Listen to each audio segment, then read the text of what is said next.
Now at 6 a.m. on WKYT this morning, Lexington police are taking extra measures to try to keep the city safe after a recent rash in violent crimes. Developer Deadly Webb gives a fiery response to the city's demand that he fill up that giant gaping hole at the downtown Centerpoint project. And two belles take off, but only one can win the big race on the Ohio River. Tracking, alerting, protecting. This is WKYT This Morning.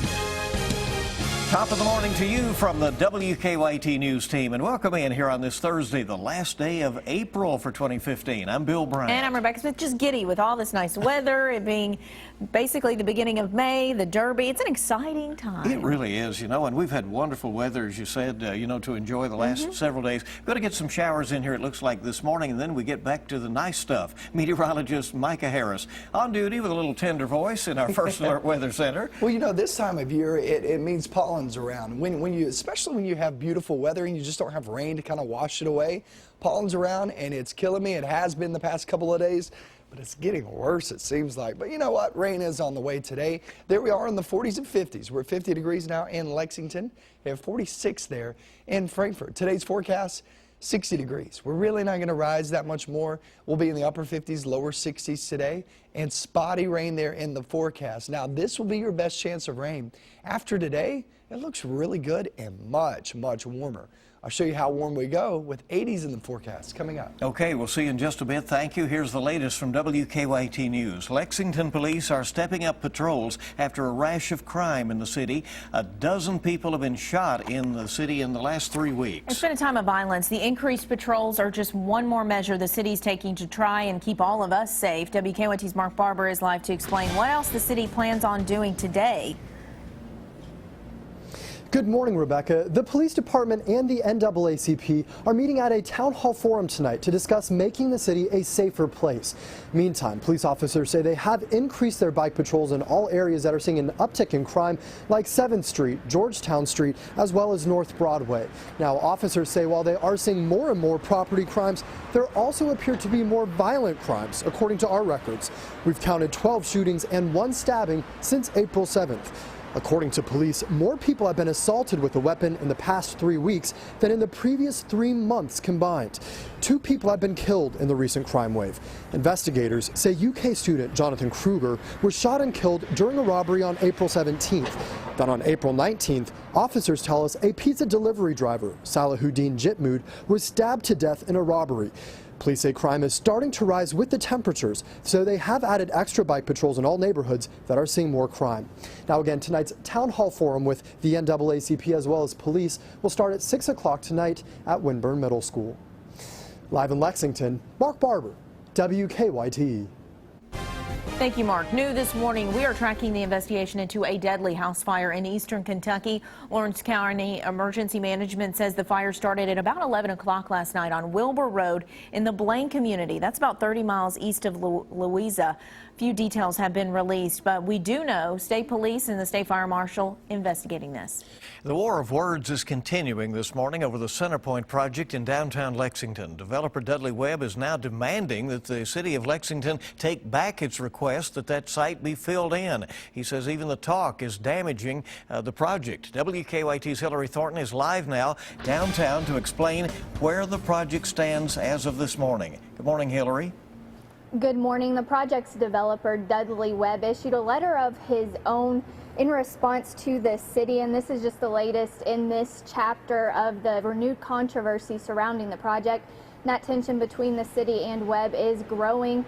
They continue their back and forth war of words with differing plans for the future of this giant hole.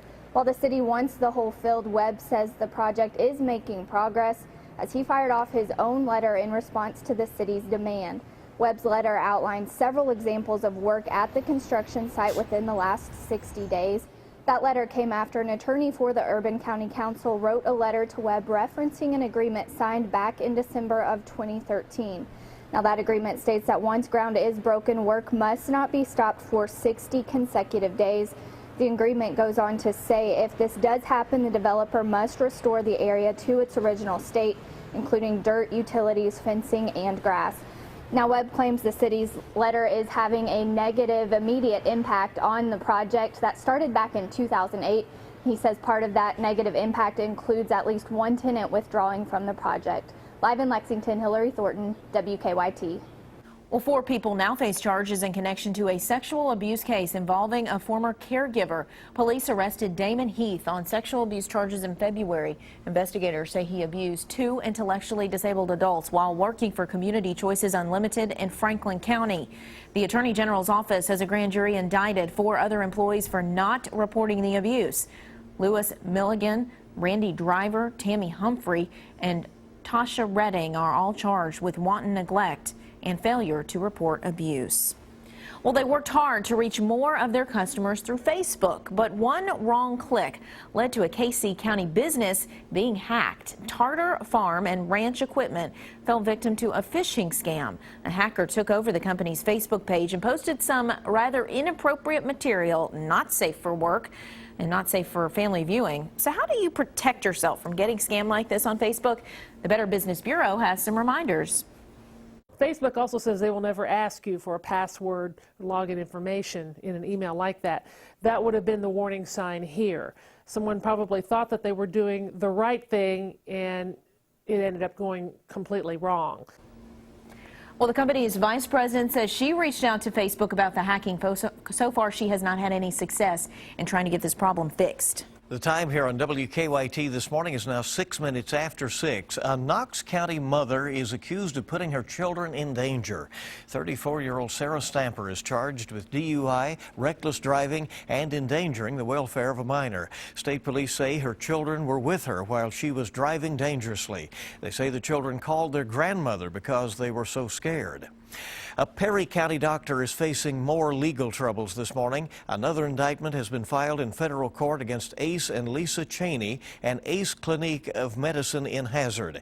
It supersedes a previous indictment, and it lists nearly 300 counts of illegally distributing drugs, among other charges. Firefighters in Lincoln County are helping the family of a 17-year-old who died in a crash. Taylor Woods died last week when a car hit his motorcycle in Casey County. He was a senior at Casey County High School. Taylor was a junior firefighter for the Lincoln County Fire Department, and now that group is raising money to try and help cover the funeral cost. He's 17, and no mother should be alone to bury her son, and we're not going to let her be alone. Anyone wanting to help the Woods family can send cash or a check to the Waynesburg Volunteer Fire Department. Well, the Run for the Roses is Saturday. Of course, the Oaks races are tomorrow, but last night there was a big race on the river. The Belle of Louisville and the Belle of Cincinnati battled it out on the Ohio for the annual Great Steamboat Race. And for the second year in a row, the Belle of Louisville won. The prize? Silver-plated antlers. Now, your zone-by-zone forecast with meteorologist Micah Harris and First Alert Defender. Good news is nothing on First Alert Defender as of right now. During the morning hours, I would expect about a 30% chance of rain. During the afternoon, it's much better, about a 60% chance of seeing some of those showers fly around. We're sitting there in the 40s and 50s. It's 50 degrees now in Lexington, 50 degrees in Richmond. Mountain Parkway sitting there in the low 50s, but some 40s strung out here and there. Toward the afternoon, watch this. Yeah, hour by hour, it really starts to spark up, especially when those kids are getting home from school, you getting home from work. We'll see some showers out and about, and maybe even a rumble of thunder over toward the east. Small hail is a possibility. Let's look at hour by hour in toward 8 p.m. Reason why this is significant, this will be right in the heart of the maroon and white game there in Richmond, sitting there at EKU. So just keep in mind if you're heading out to that game, the spring football game, it looks like you will have at least the chance at a few showers. It's not a washout, but there is a chance at seeing a couple of showers. Tomorrow morning, it's on the chilly side, 30s and 40s again, but I promise you this, after today and tomorrow morning, you will not see that or hear me say that for quite some time because a big warm-up is on its way. Pollen forecast, we need the rain. Rain will wash away a lot of this pollen, these allergies, and boy, do I need it. You can hear that in my voice. High and medium, that's pretty much where we have been the past few days, That's where we'll stay the next couple of days. Facebook picks of the day. You can see a lot of that pollen right there in those trees. Brandon Hatton sending this one in Clearfield, and that's right there in Rowan County. This is a cool shot. Now you see the ring around the sun. A lot of you have seen that before. Sometimes the moon, you get a moon halo, and that's what we call it, moon halo, sun halo, depending on if you have the moon or the sun out. But what this shows you is actually moisture moving in from the upper levels, because you can only get it when you get those clouds laying around. And what that tells you is expect a couple of rain chances when you do see that, at least the next couple of days, at least a chance. And guess what? We have it today. There you are, 60%, spotty showers in the forecast. Then we slide toward Friday and Saturday, looking like fantastic days. Honestly, this weekend will be your warmest weekend we have felt all year so far. 74 Saturday, 80 degrees on Sunday. And it is warming up, and it's not stopping anytime soon. We look toward next week, we'll be there in the low to mid 80s. You heard me right, mid 80s. Finally getting into May. May, the first day, is actually tomorrow at 67, but it'll feel like May as we slide toward next week. You know, it is a paradox. These trees are beautiful. The spring sunshine is wonderful, but then that pollen is rough. Exactly. Yeah. Boy, we need something to wash it away, that's for sure. Well, we'll get some of those showers in here a little later on. Well, each morning we bring you weather and traffic together right here, and here is Officer Don with a look at what is happening out there on the roads. Good morning, Don. Good morning. Well, no issue at the moment in the milling and paving area there on Man o' War between Alumni and Tates Creek Road. We'll watch that throughout the day. For now, we're looking good on the north side of town. Let's get a quick look outside, and we'll show you what to expect as you prepare to head out the door this morning for work or school, and a live look at I-75 and 64, the northern split. Traffic on the in and outer loops of the circle, by the way, okay, just one little issue. That's some debris in the roadway near Leestown Road. As we look at our Waze map, you can also see a stalled car. That's between the Claysville Overpass and Harrodsburg Road on the circle. Now back to you in the studio. Right, some early daylight out there this morning, and Officer Don and Deanna on 98.1 The Bull when you get in your car this morning. And it's good. Fun. Yeah, they always do. Yes. They pick on each other. Pick. All right, good to have you along on WKYT this morning with a lot more news on the way. We've got the latest on the protests out in Baltimore, where there are new questions this morning about the death of Freddie Gray. And it's not just high demand that is causing delays for Apple's newest product. We'll have details on a possible glitch in the watch. That's ahead this morning.